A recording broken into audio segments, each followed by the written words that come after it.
Radiant team. Alright, welcome everyone to another night of SCS. It's a special Easter Sunday edition of SCS. Dire I team am, pick. of course, Niz. You're watching NizCast. Thanks for tuning in on a holiday. Maybe you had dinner with the family, or maybe you didn't. Maybe you're home alone. Either way, we're gonna have some good games of Dota tonight. We had a decent turnout of teams. There was a $100 prize pool tonight, so we have that to look forward to. Puts raises the stakes, I guess, if team pick. for the finals. But we've got two teams here. We have Team CoraY, which of course is going to be playing on the Radiant side, with of course CoraY drafting for them. And they're going to be going up against Praise the Sun on the Dire side. Obviously, a reference to Dark Souls. If you haven't played that game, you should. It's incredible. Definitely the first one first before Dark Souls 2. But yeah, we are talking about Dota.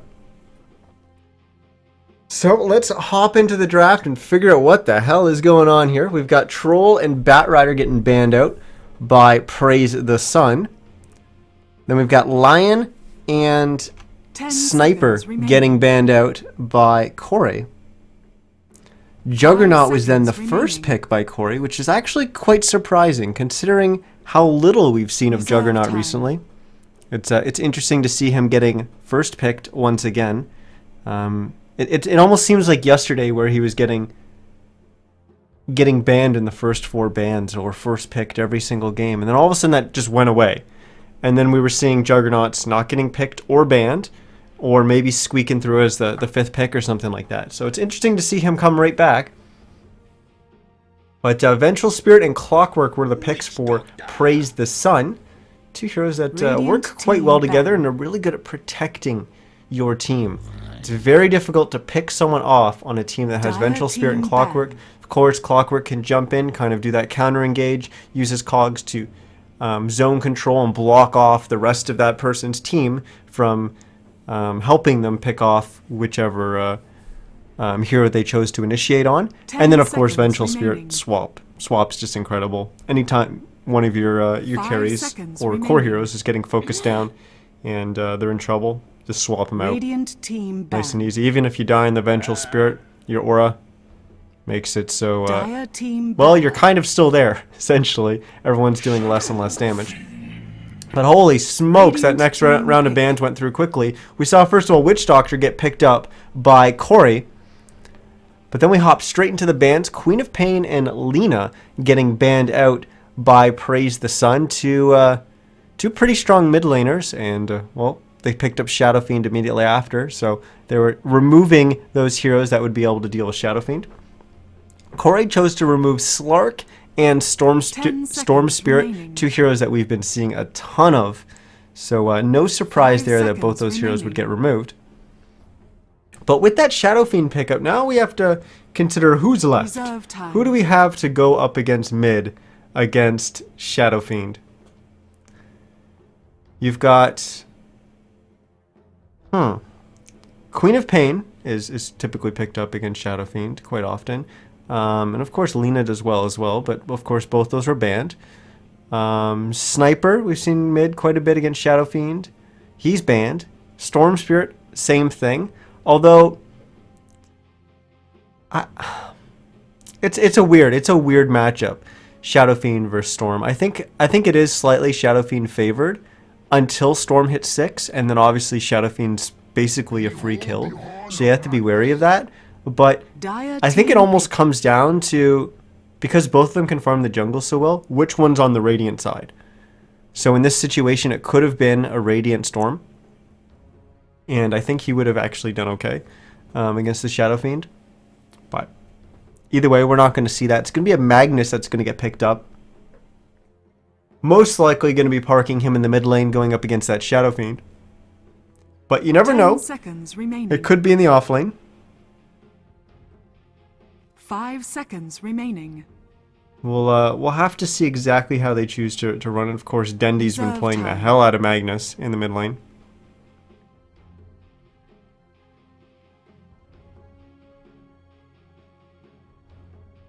Just reading chat here. Apparently I missed some big games yesterday for Canada Cup. I'm guessing that's what CC qualifiers. That started? I guess I did miss it. I didn't think that was starting yet. Well, I'll have to look into that either in between the games or after the cast. But I know Dota Regions, their season 3 is going to be starting soon, or at least it's kind of been announced from what I could see. So I want to look into that because the last tournament, or well, the first tournament that they put on was pretty good. So I'll have to check that out as well, and maybe I'll be able to cast some of those games. But now Rubik getting picked up by Praise the Sun. So they've got their support duo, the Vengeful Spirit and the Rubik. What's actually interesting about that is Rubik's quite strong against Clockwork. So they've got that on their side and kind of remove that possibility from their opponents. And Rubik also, of course, incredible when there's a Magnus on the other side. Because you can pretty much reliably steal RP as long as you're not caught in it. So Rubik will pretty much always get RP. So that's very, very valuable. But we see Tinker getting picked up, and that immediately changes our thoughts on where that Magnus would be. Of course, now he's not going to be in the mid lane. He's going to be in the off lane, and we're going to have Tinker in the mid lane going up against Shadow Fiend. Reserve time. Which means this game got very, very different than a standard game and what we've grown accustomed to recently. And that means the Tinker is going to be able to jump around and do as much as he can on the map to just kind of draw this one out. But the weird thing is that they don't really have anything that goes super late. Juggernaut, I mean, he's a carry, but he typically just kind of drops off. So it's interesting that they chose to go with the Tinker in that situation. We see Earthshaker and Anti-Mage getting banned out. So they recognize the fact that maybe there was a possibility that Dire could choose to pick up the Anti-Mage and go late.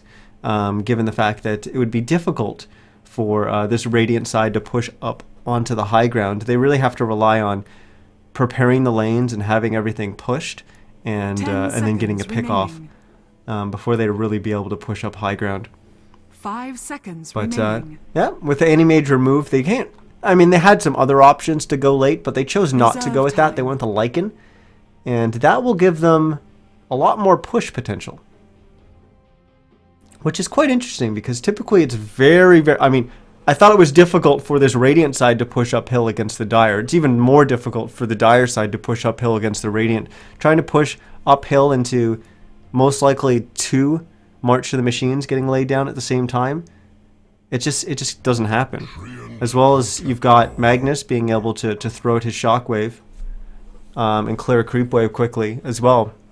It makes it very, very difficult to push uphill, but they're going to try it with the Lycan. Now we see Treant Protector is going to be the last pick in the game, and that's just going to help keep towers alive. It's also going to give them Tree's Ultimate, which is good at locking down the Lycan. And basically, what you're going to have to do, if you're the Lycan in that situation, is you're almost going to have to save your BKB. Of course, if you get hit with Tree Ult, you can BKB to get out of it. However, if you've already popped BKB and Tree ults you, you're rooted in place. So he's either going to have to save his BKB or maybe even go for something like a Manta, which is quite unusual. But let's introduce the teams and the players before we get too far into this. On the Radiant side, which is Team CoraY, we have MK playing the Tinker. We have CoraY playing the Witch Doctor.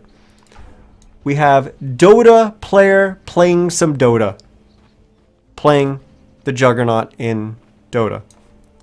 We have Boris on the Treant Protector, and we have Marakan playing the Magnus.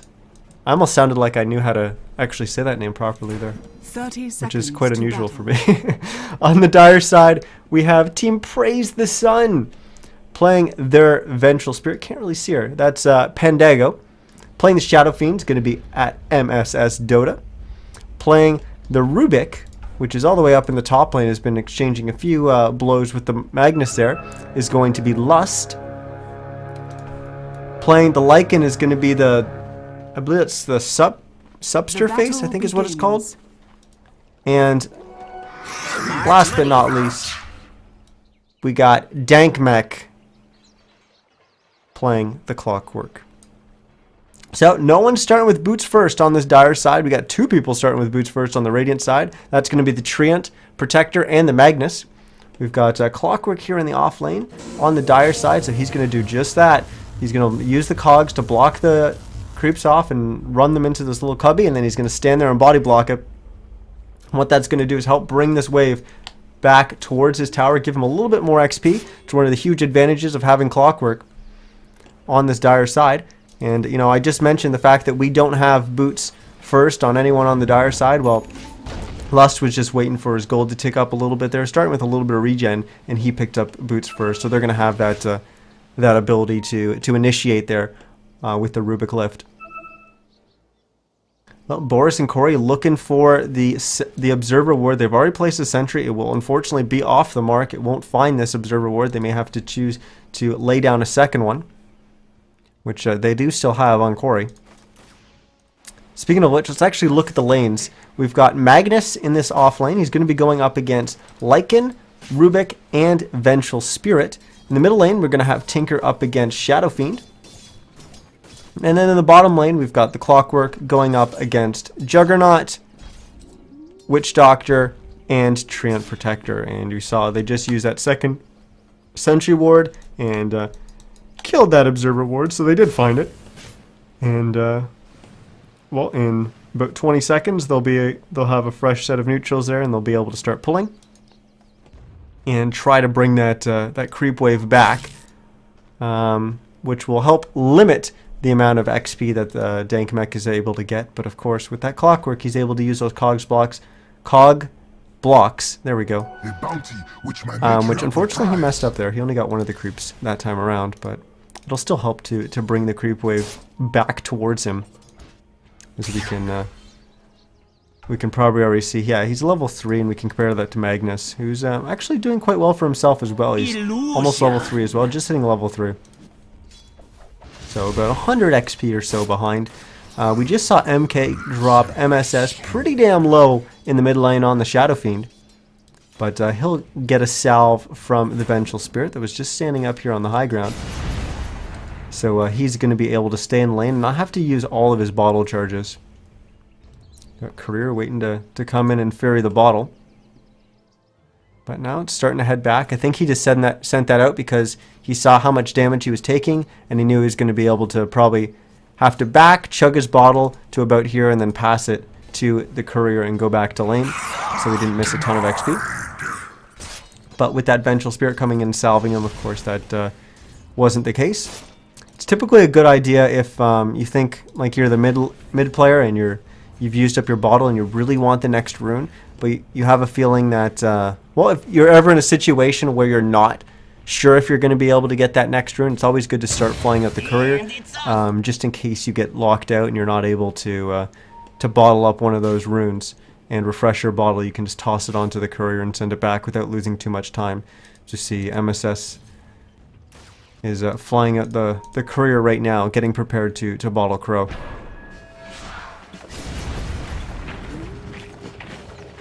See what kind of build MK is going with. So he's got 2 points in laser, 2 points in rocket, and only 1 point in March of the Machine so far. So a little bit of a different build than I'm typically accustomed to. Typically, you see players go for the March first, and look at this. MSS going. He gets the top rune. The Courier was coming, getting ready to bottle Crow. As soon as he got that rune, he sent it home. So exactly what I was just talking about. And those are those little things that a high-level mid player will do to help keep him into the game, and make sure if he's got a vulnerability like he did right there, he didn't have any bottle charges, just making sure that if he does get shut down by the enemy team, maybe if they went strong on the 4-minute runes and made sure that no one on the Dire side got any, then he'd at least be able to fall back on that Courier. As for the lanes, we've got well, our 2 safe laners farming up pretty equally at 33, and oh my goodness, I just missed a kill in the bottom lane. As it's going to be our first blood, and Boris is going to get that on the Treant Protector. So obviously, Dank Mech, which he died right here, maybe playing a little too aggressively, trying to get a little bit too much out of the lane, but he eventually did get caught out there. He's about to hit level 5, so that will set him back a little bit, but you can see the big skill, or big XP differential. He's already 400 XP into level 4, and Nag's only 139, so he was obviously getting a little bit more out of the lane, maybe playing a little bit more aggressive than the Mag. And, well, he got punished for it. But going back to our two safe laners, they're pretty equivalent, but 5 CS between the two of them. Lycan's slightly ahead in that front. In terms of the mid laners, Shadowfiend leading the way there, about 6 ahead of the Tinker. As we see Maricon getting harassed back by Pandago. Unfortunately, Lust not able to get in range to either lift or hit him with the Fade Bolt. But I'm sure there will be another opportunity soon, but the tree armor is there to heal up Maricon, as he doesn't have any regen left. Just the 3 charges on his magic stick. So he's going to have to play pretty passively for the next little bit. Once again, that courier flying out. It's actually flying to the top lane to deliver a medallion to the Lycan. As he picked that up, and there was also a courier or a TP on there. I'm not sure whose that was. Oh, it's just MSS's. Okay.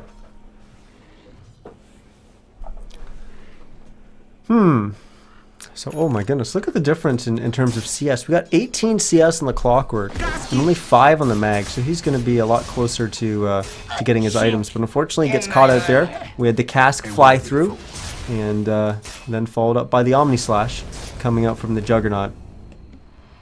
And that's twice that this Clockwork has gone down. This time the Juggernaut getting the kill. The first time, which was of course for First Blood, went to the Treant Protector. We see Maricon taking a bunch of damage, and he's going to go down here, or not. He's dropping to 10 HP, and will this wolf be able to get him? Nope. Courier's got him covered, or the tower's got him covered. Boris was TPing in, making sure that there was going to be no dive coming out from the Lycan.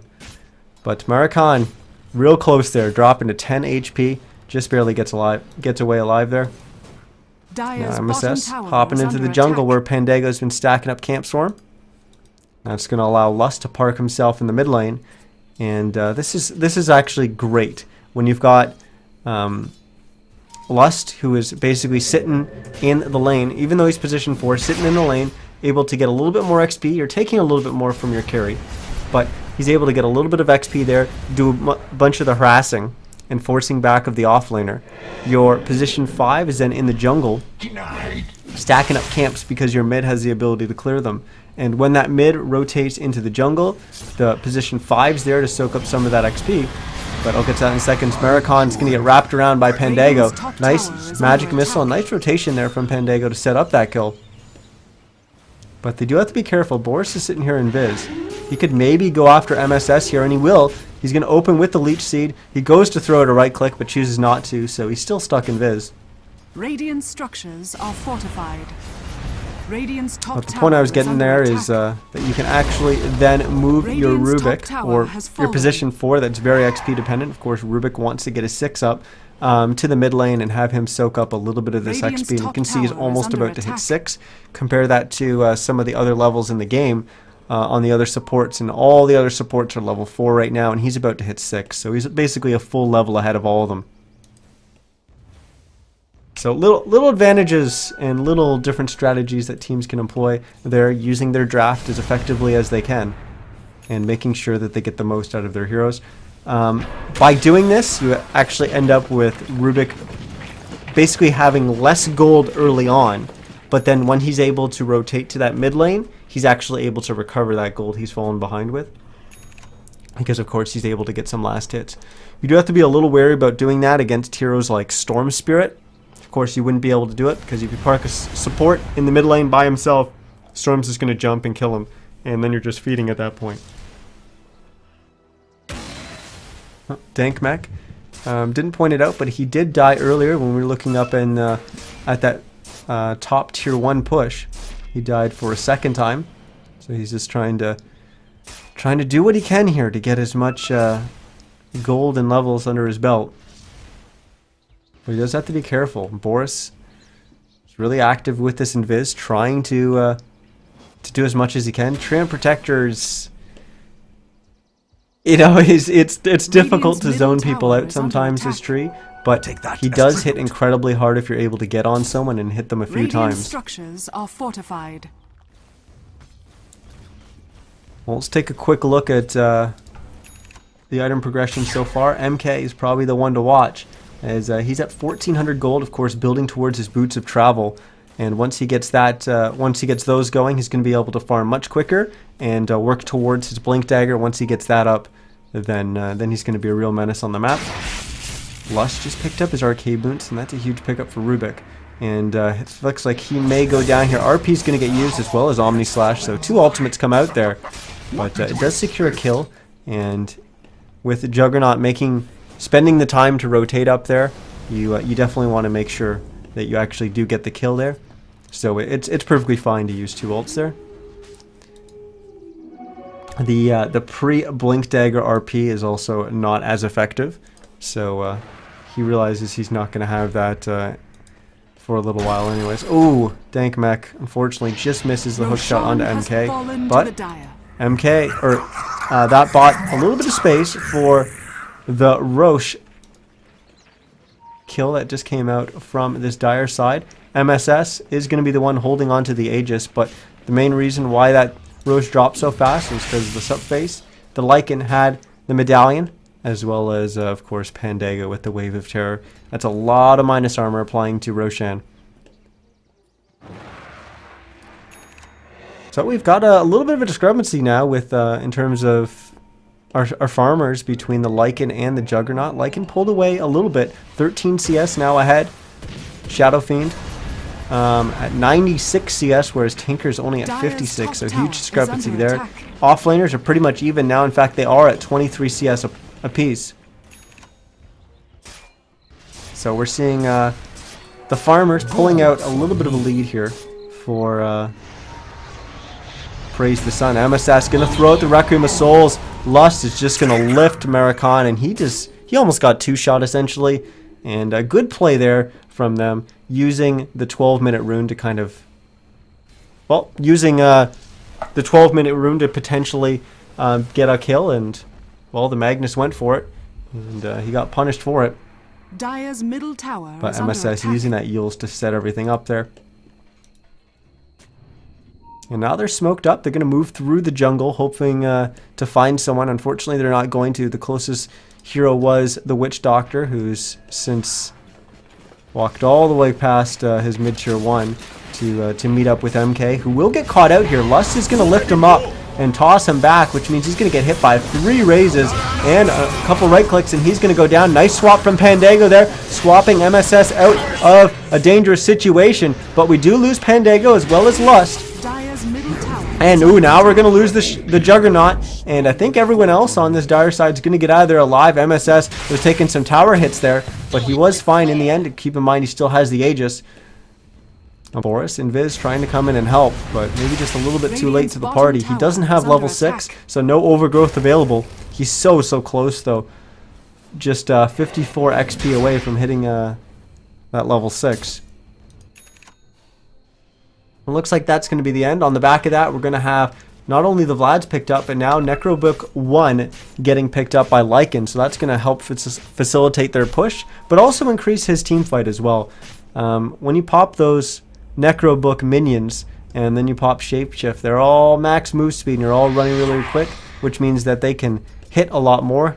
They can stay on their target, and that means they're actually putting out a lot more damage when they're used on a hero like Lycan. And of course, when you add Howl to the mix, they're hitting even harder. Well, we do have the boots to travel up, and now 1,100 gold. So MK starting to get the ball rolling on the Tinker.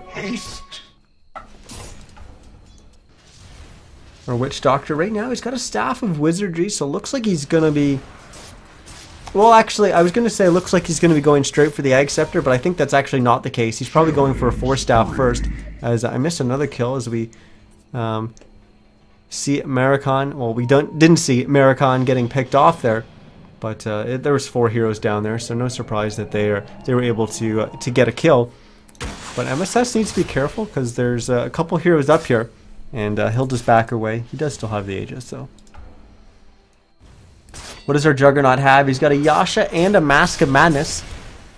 300 gold on hand as well. And he's going to TP to the bottom lane as they realize that there's going to be a fight breaking out here as Boris has been caught out by a sentry ward. He's already been stunned out by Pandega. Now he's going to be lifted, and Lust just steals the tree armor, so they're going to have that available to them as well. And Boris is invis, but there is still that sentry ward. We're going to have the Omni Slash come out from the Juggernaut, but he's not going to do much. He's going to come out of it. He's going to throw down the spin, and he's going to go down. We're going to see Lust go down as well as Pandego, and now Maricon's going to go down.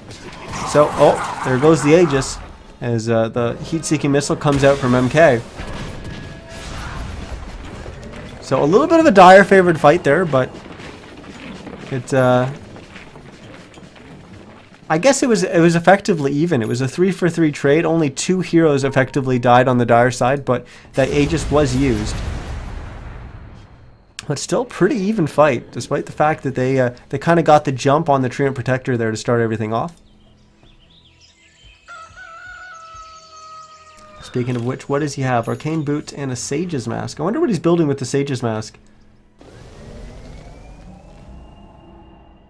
I don't know. I actually don't know standard tree builds. Maybe he's just going to build Yules like everyone builds Yules.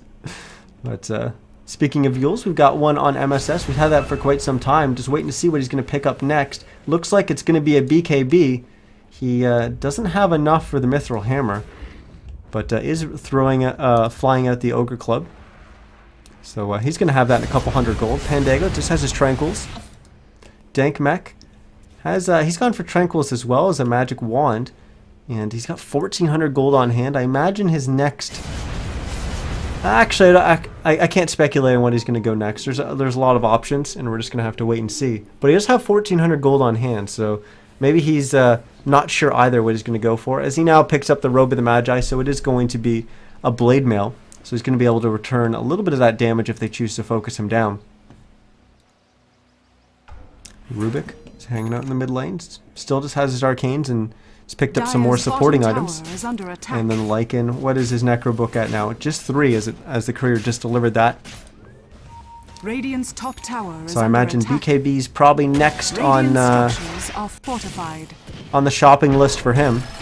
And we're going to have a hookshot come out from Dank Mech. It's going to land onto MK. He's going to get Cogs blocked, but this is pretty deep. And I don't think his team's going to be able to come in and join him, as he ended up diving into 4 heroes. And there was basically an entire March of the Machines. He actually gave up, just stood there. But there was an entire March of the Machines here. And that meant that his team couldn't get to him. But while that was going on, Pandego and the Lycan managed to combine for a kill onto the Juggernaut. So making use of that level 3 Necro Book minions as well as Shapeshift apparently. And on the back of that pick off, they're going to be able to take a tier 1 tower. That isn't something that the Radiant side was able to do when they picked off the Clockwork because of where the fights were happening. And that's why it typically pays to be on the aggressive. Because if you're fighting on the other side of the map and you do get a pick off, you're able to take a tower on the back of it.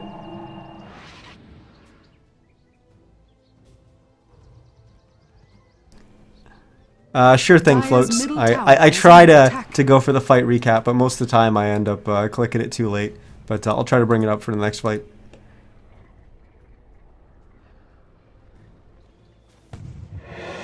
Well, everyone just kind of falling back to farming here. We've got double damage getting picked up by MSS. He's going to hold that into his bottle in case a fight breaks out anytime soon. I don't think anyone's going to look to really push.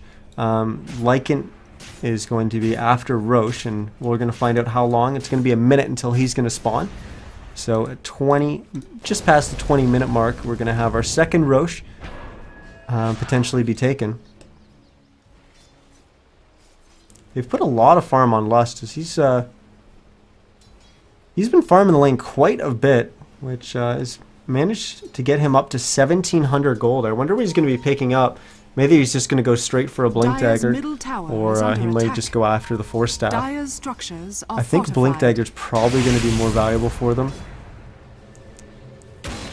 As it looks like we've got the makings of a team fight here, as we have 3 heroes from the Radiant side gathering in the top lane. Well, 2 of them are gathering. Boris is hiding up here in Viz, and they're looking to set something up on MSS here. We've got another hero coming up here as well. We've got the Cogs getting thrown down by Dank Mech. He must have He must have tried to walk through this little gap in the trees and got body blocked by the treant and threw down the cogs there. As I believe... I mean, that's the only reason I can think of. Because you still have... yeah, you still have collision with Trees Nature's guys. It's not like Bounty Invis or anything like that. It's a lot more similar to an Invis rune. Pandago doing a little bit of counter warding, helping setting up for this Roche kill. And looks like they're going to be able to do that. There's an illusion rune there as well. So I imagine MSS is going to pick that up when they're all said and done with this Roche. As they have observer vision from here, and of course we just saw Pandago wipe out their vision, so it's going to be a free Roshan for the Dire side.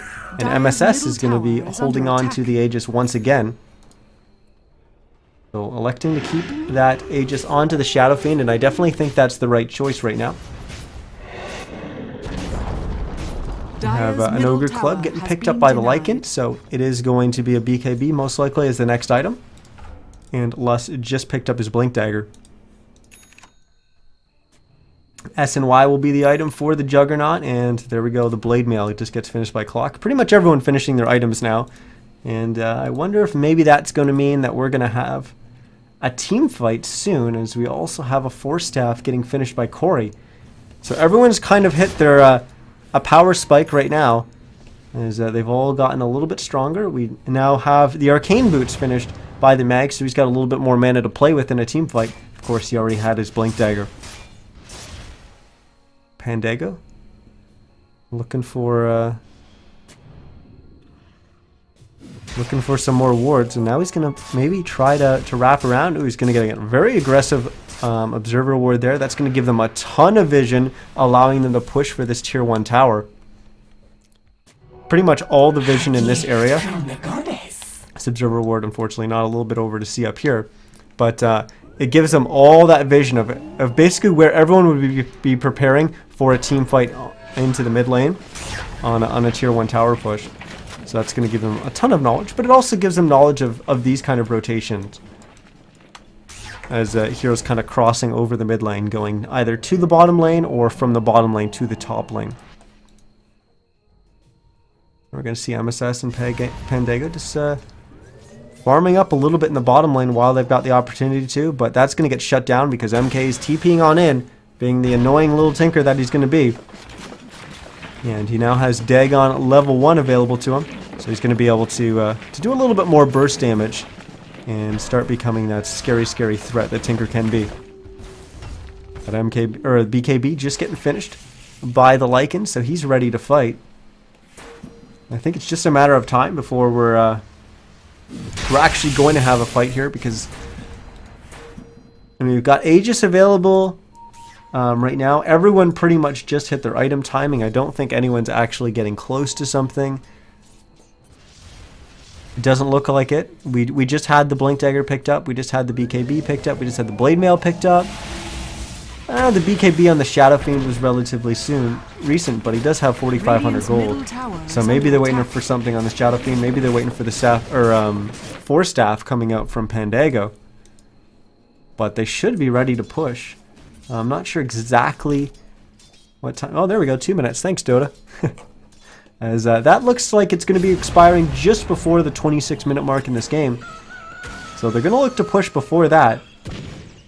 Although you don't typically... You typically want to push with Aegis before it goes down, but you don't have to. Sometimes just having the Aegis means that you've secured a little bit of space, a little bit more time farming for your team. But I have a feeling that Praise the Sun is going to look to push here with that Aegis before it expires. So Helm of the Dominator was the item pickup for MSS. He does still have 3,200. He made us choose to go straight into a Satanic, which honestly I don't think is a bad choice at all. You're going to be taking a lot of damage in these team fights, especially with March of the Machines being down.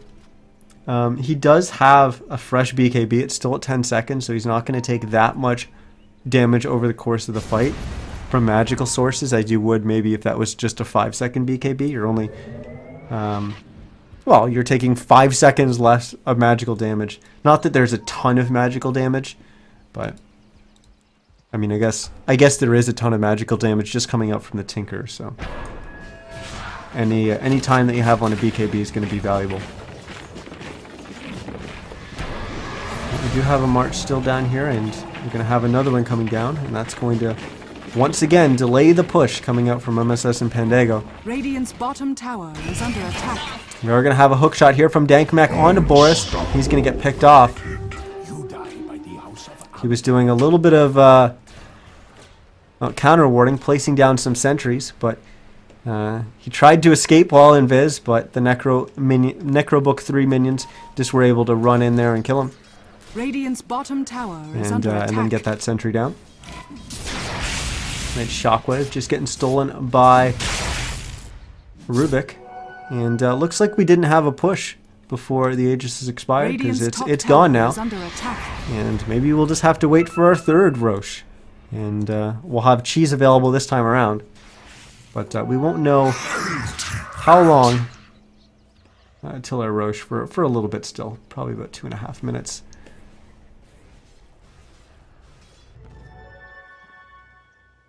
Well, let's actually take a look at the net worth and see just how far ahead the dire side is. And yep, they're almost 12,000 gold ahead. They've been able to farm so much more of this map. Take a look at the XP. They're going to be ahead as they're going to be just as far ahead in that as they're past 15,000 XP ahead.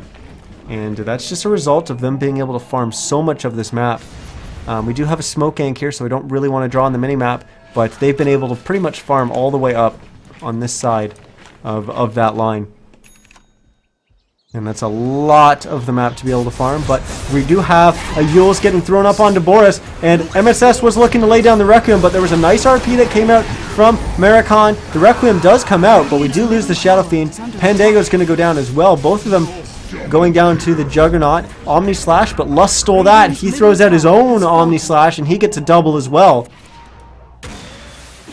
And in the end, it's just a 2-for-2 trade.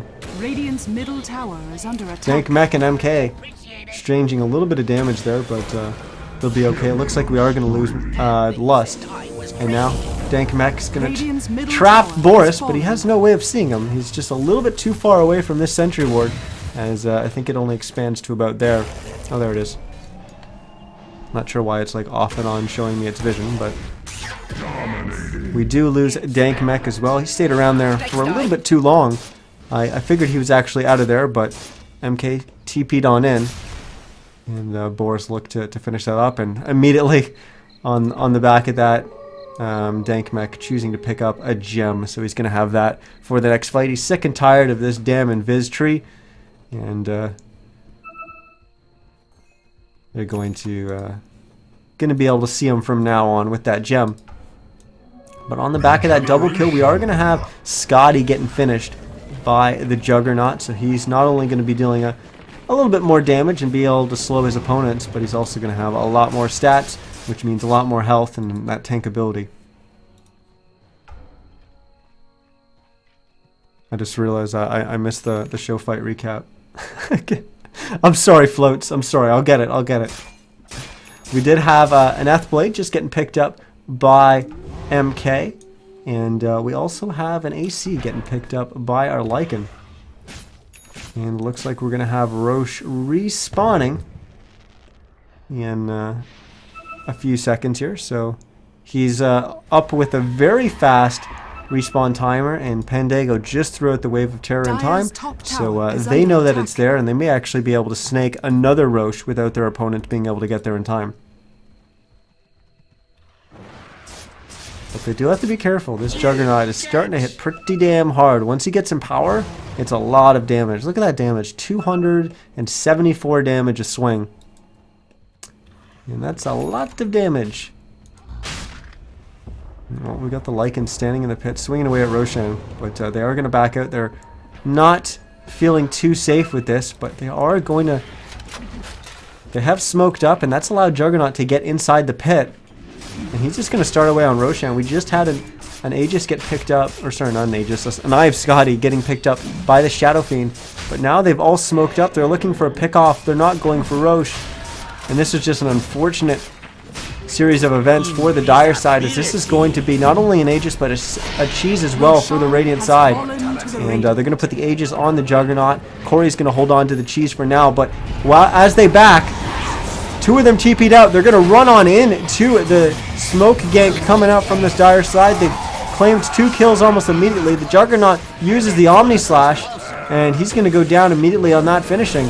But he has the Aegis, so he's going to respawn here, and then he's going to get focused down again. So it was maybe a little bit of an unfortunate series of events for Praise the Sun there, in kind of getting duped, I guess, with that smoke allowing them to get the Roche. But it worked out for them as 2 of them TP'd away and 3 of them backed directly into them.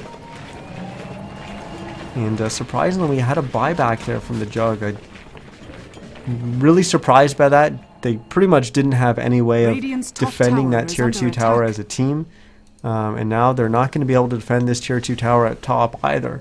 They still have... Well, actually, they may just choose to back away because they don't have a creep wave, because Mag's going to be coming up in 5 seconds. But without the Mag and without the Treant, they pretty much had no way of defending. And I couldn't see that on my mini-map. But we just lost Tinker in the bottom lane, Lycan able to focus him down.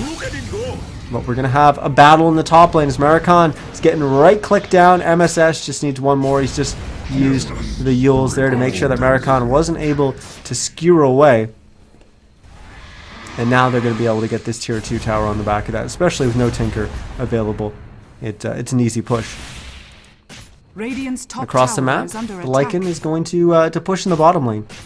And expect him to pop Howl here and push this tower down. Radiant's top tower has But with the fallen. Juggernaut coming, he may not be able to, as he will pop the shapeshift and try to run away. He got maimed there, so it was a little slow Radiant's in the bottom transform, tower but is under attack. this kind of a little bit of seesaw action here between the 2 heroes. But while that's going on, the tier 3 is just getting smacked away Radiant's top by tower the is other under heroes up in the attack. top lane. And the Radiant seems kind of caught between the 2 lanes. They're not sure where they should defend. In the end, they will lose the tier 2 tower in the bottom lane. So that's going to go down. Lycan able to claim that by himself. And Lust getting very, very close to finishing his Egg Scepter. Just 200 gold away from picking that up. Just needs the Blade of Alacrity. But we also had a Force Staff getting picked up by Pandago. He's now holding on to the gem as well. Dankamek is going to be going after a Force Staff. That was what I figured he was going to go after first. But he will go for the Force Staff this time around. We did have that Force Staff finished, but now an Ogre Club. So now CoraY is going to be working towards that Egg Scepter for the Witch Doctor. Maricon still not able to finish his Force Staff. The woo keeps coming out from Boris. Not really sure why. Ooh, Heart's going to get picked up by Lycan. You see that flying in on the courier. That's also going to be Lust's Egg Scepter as well. So Dire continues to get stronger and stronger. Look at the gold lead, and they're 17,000, 18,000 ahead. Now we're going to see a swap from Pandago, but he's immediately going to get Omni Slashed, and they're going to be able to focus him down, and that means the gem's on the ground. Dankmek tries to leap on in with the hook shot to save it, but Maricon does have it in his pocket, and Dankmek just was lucky enough to get away alive there, as fortunately he wasn't able to get the gem, but I think he was just lucky to get out of there alive. Well, with that little bit of gold they got there, Maricon's going to be able to finish that Force Staff, so he's going to have that available to him.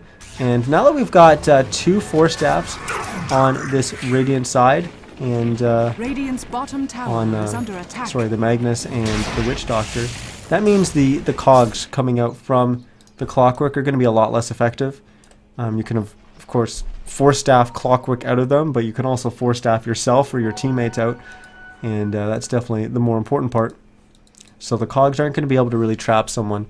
And when you're going up against this many Force Staffs, you're actually going to look to, instead of using the cogs to trap someone in, you want to use the entire set of cogs to block someone away from an area. so that the Force Staff can't propel them over. You're not able to actually get close enough to the cogs before they push you to Force Staff yourself and end up on the other side. So Dankmech will be looking to change his cogs usage going into these upcoming fights. We have to keep an eye on Lust in these team fights, because now he's got the Egg Scepter. He's going to be stealing a lot of abilities. We can see he's already got Overgrowth right now stolen. But with the Blink Dagger and the Egg Scepter, he's going to be able to steal a lot.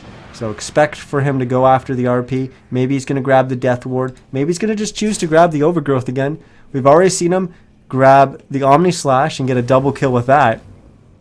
So he's got a lot of tools available to him. He just has to choose which ones he wants to use. It's going to be a Basher for the Lycan. Not sure what he's going to drop for that. He actually may not even pick up the Basher right now. He may just wait till he finishes his Abyssal.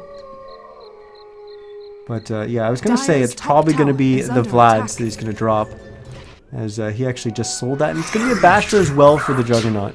So he's going to be working towards that Abyssal as well. Abyssal, one of my favorite items in Dota. It's so strong. And we're going to have a 4-man smoke here from the Radiant. And they're going to look to try and get a pick off here. There's been some pretty aggressive farming coming out from the Dire side in this bottom lane. And they're going to punish them for it in just a second, as the Juggernaut finds Lust.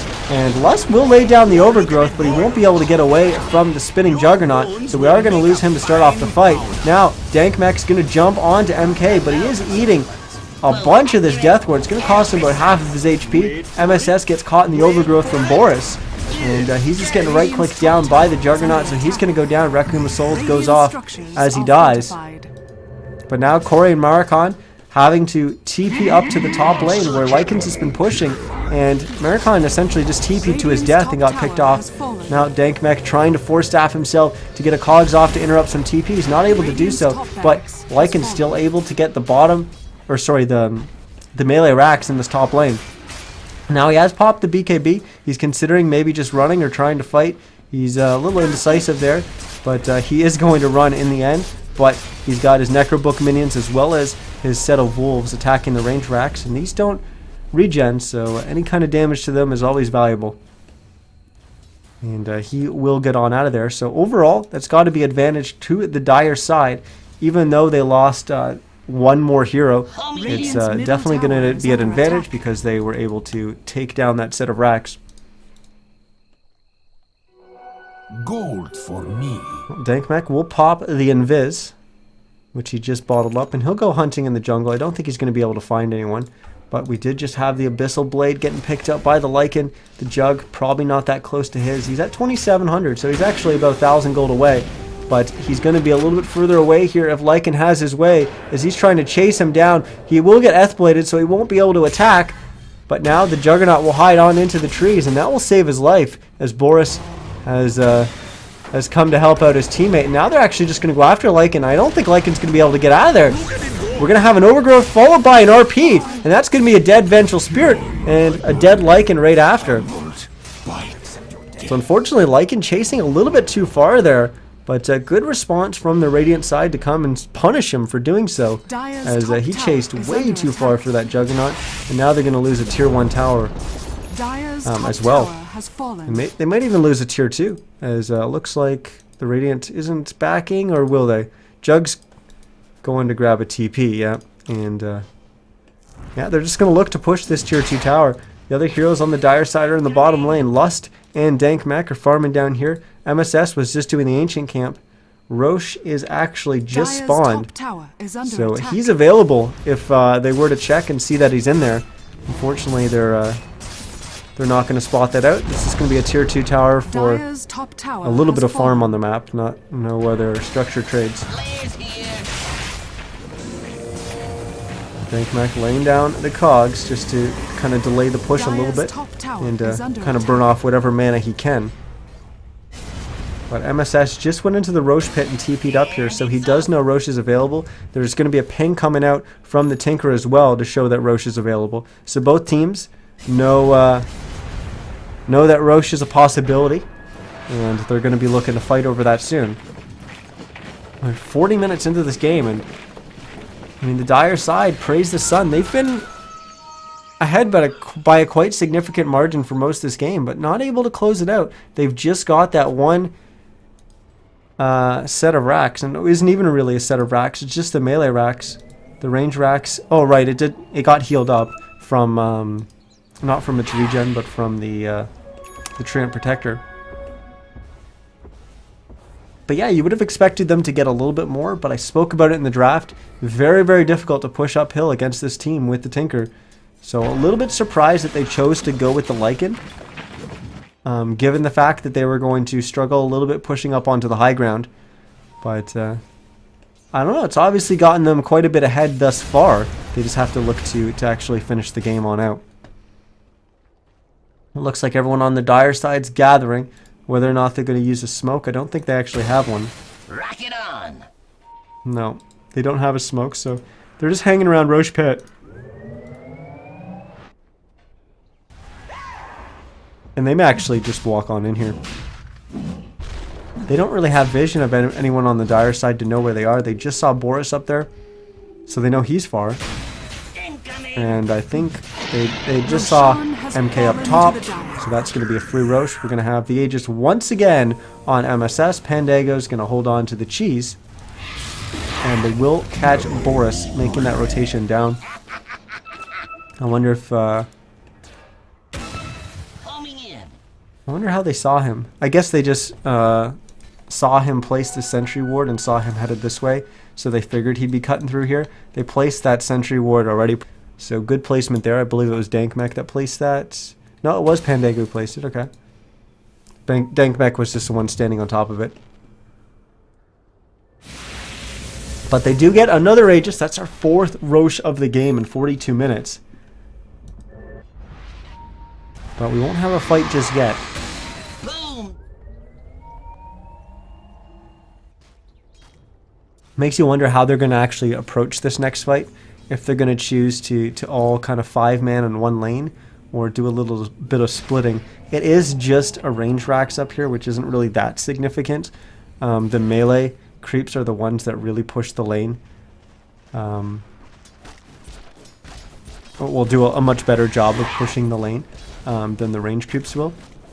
So they may just choose to 5-man down one lane, whether that, I mean, that could be the bottom, and they just kind of wait before breaching the high ground until someone has to go and defend here because of the natural push of the lane.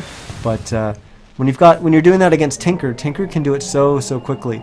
But when Tinker does move away to do that, that means he doesn't have the march prepared down here. So that gives you a better possibility of breaching the high ground. We'll have to see how Praise the Sun chooses to actually go about this next team Dire's fight. structures are fortified. Of course, all that could just be thrown out the window if they manage to get a pick off. Dire's bottom tower has fallen. But we haven't seen too many heroes getting picked off by themselves. A lot of the deaths in this game have been little team fights, whether it's 3v3 fights or even 5v5 fights where we only lost 2 heroes. They have been. Tower is under attack. They have been by the way of a team fight. But we're going to have a bunch of heroes all TP back home for the Radiant side. We've got 3 of them in the fountain right now. MK not one of them, so expect him to be back there soon. But first he's going to get a kill onto Pandango there. You just proved my theory. Blade plus Dagon plus laser plus heat-seeking missile is a lot of damage. And just how much damage is that? Yeah, 1,744 damage he did to him. And of course he can rearm it and do it all over again. Tough life for support. Well, we got 2 minutes left on this Aegis. Are they going to let another one expire?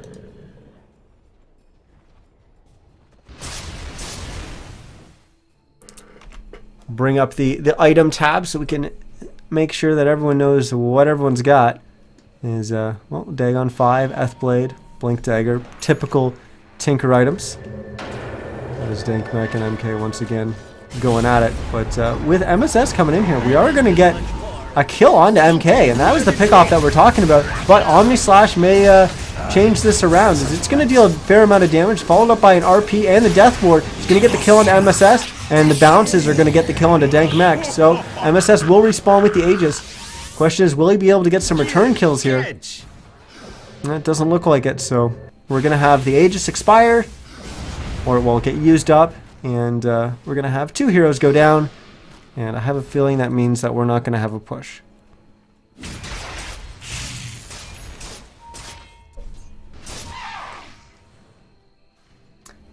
Eggs just getting finished by the Witch Doctor. So he has that available to him. We already pointed out MK's items. Jug has finished his Abyssal, but that was quite some time ago. Boris with the Force Staff. Americon with the Blink Force Staff. Pandago with the Force Staff and still holding on to that cheese. MSS with getting Force Staff forward there. But he'll be okay. He'll be able to back away. But he's got Satanic, Scotty, BKB, picked up an Eagle Song, so probably working towards a Butterfly. And of course he has that first item, Yules. Lust has Blink Dagger, Egg Scepter, and Ghost Scepter. He's actually just stolen Healing Ward. The Lycan's got Boots to Travel, Abyssal, Heart, AC, Necro 3, BKB. And Dank Mech has, of course, the Force Staff, the Blade Mail. Now he looks like he's going towards his Egg Scepter, as he's got a point booster. Take a quick look at our BKBs. We got a 6-second BKB on the Shadow Fiend. The Lycan is down to 7. What is... well, he doesn't have one, right? Yeah, we don't have one on the Dire side, or on the Radiant side. Just the 2 on the Dire. Dank Mech almost getting the kill on the Courier there. What was on it? Ooh, Demon Edge. Which I imagine is for the Jug. Radiant's bottom barracks. But we did have the bottom getting sieged, as they did break up onto the high ground there, taking the tier 3 and the melee racks while everyone was distracted, including myself, looking up at the top. And it's not going to be a crit, it's going to be an MKB, which makes a hell of a lot more sense because they would have seen the Eagle Song on the Shadow Fiend, which means he's going to go for a Butterfly, so they want to make sure that their Juggernaut's going to be able to hit him. But this is one of the things that I was a little worried about in the draft with the Juggernaut. Going late on into the game, is he going to be able to provide you with enough damage? With the Empower, he's dealing a lot of damage. He's got the Cleave to be able to defend and push out these waves quickly. You've got Tinker with a ton of control. He's probably one of the strongest overall late game carries. But he doesn't give you right click. He almost carries by the way of utility. But we are going to have an RP here onto the Lycan, and then he's going to charge him back towards the Juggernaut, which means he's going to be able to land the Abyssal. Pandago's going to actually swap his Lycan back on into it. That was just an unfortunate series of events. He swapped the Lycan to a good position, but the Lycan ended up just running back in with his max move speed. We had the Requiem coming up from MSS. And basically everyone on the Dire side just needs to get on out of here. They're so separated.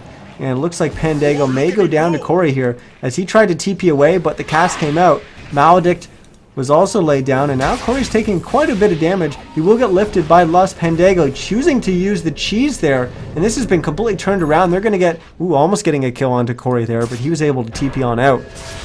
We're going to have an Egg Scepter getting picked up by the Clockwork. And in the end, it's not that big of a deal. Just the Lycan going down, it shows as quite a big amount of gold, but at this point in the game, 2,000 gold isn't really that significant. As we can see that the gap has probably narrowed a little bit, but not that much. Still 15,000 gold lead for Praise the Sun on the Dire side. XP, 10k, but that's pretty much not important at all, as everyone's hit 16. So we don't have to worry about that. In terms of our net worth, well, just like you'd expect, the Lycan and the Shadow Fiend way ahead. In fact, not that far ahead of the Juggernaut, who's managed to catch up. He's up to 29,000 net worth. The Tinker's kind of lacking behind at 22. And they're doing okay for themselves. Doing enough to keep themselves in the game, I guess. But we've got our 5th Roche of the game, now at 50 minutes. So, will this be the deciding moment of the game? As we haven't seen Aegises get used to great effectiveness. In fact, we haven't even seen Cheese get used to great effectiveness. I guess in that fight at the bottom side shop, it worked out well for Pandago, because he was pretty much for sure to go down there. But him popping it almost allowed them to get a turn it around and get a kill. But unfortunately, it didn't happen for them. Pandago will hold on to the cheese one more time. MSS has the Aegis. We've seen this before. The question is, will they actually push with it? Flares here.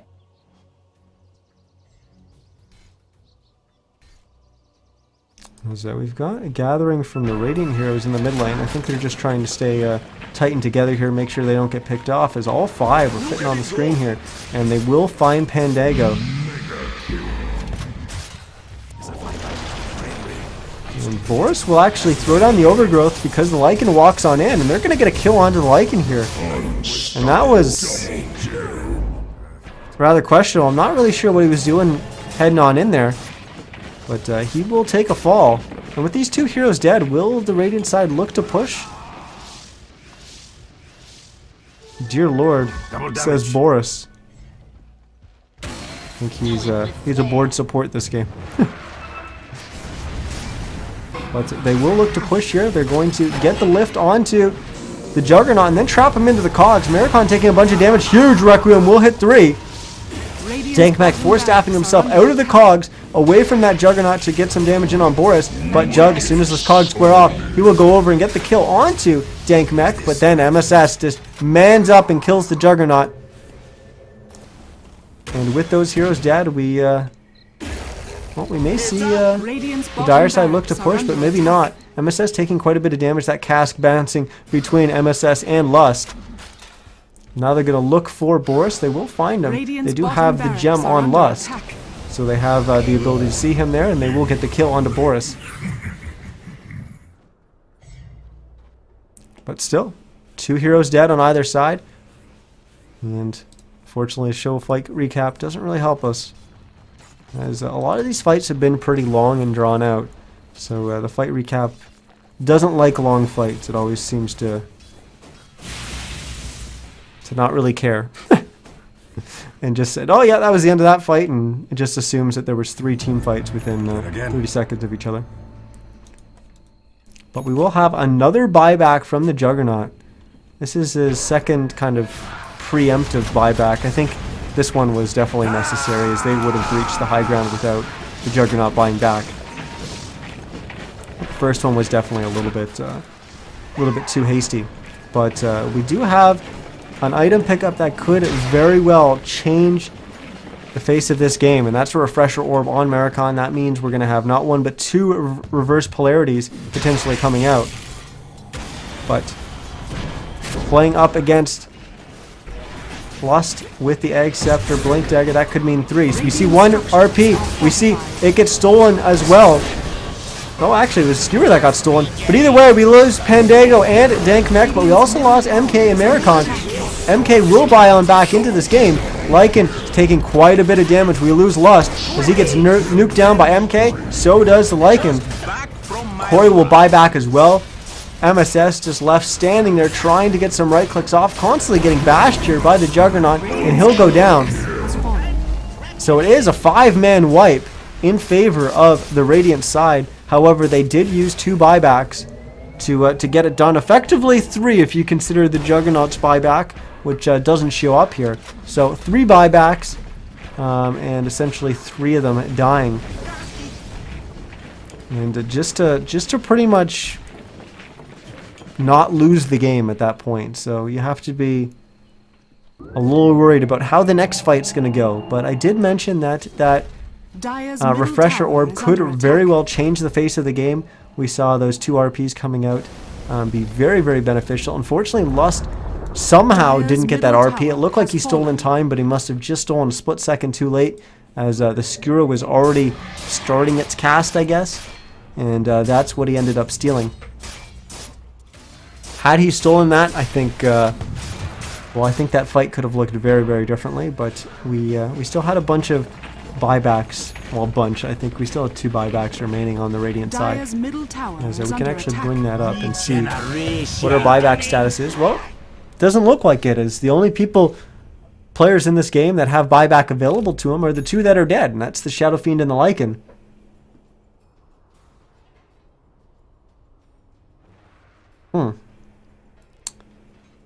Well, what are we looking at now? We've got any item pickups, anything new and interesting. The refresher was probably the biggest item pickup we're going to have left in this game. We've got Crit getting picked up by MSS. I don't recall him picking that up. We got Butterfly getting picked up by the Juggernaut. He's going to get that delivered by the Courier in just a second. Another gem's going to get picked up, and by Lust. He's pretty much the only one in this game who's got space to hold one. This Jug choosing to get rid of his S and Y in favor of that Butterfly.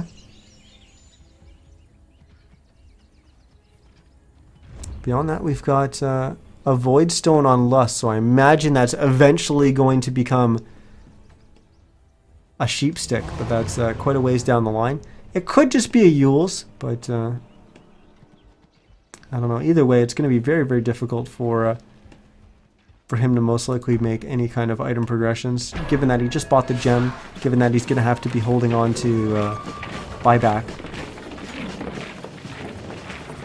How much? Yeah, he's got 929 reliable gold as well, so that'll help out quite a bit towards making sure that he's got enough. We do have the smoke yank that didn't really work out for them, as we've got a 5-man push coming from the Dire side here. They're going to look to get up onto this high ground. We're going to have a hook shot coming up from Dank Mech, but unfortunately just catches the range creeps, doesn't catch anything else.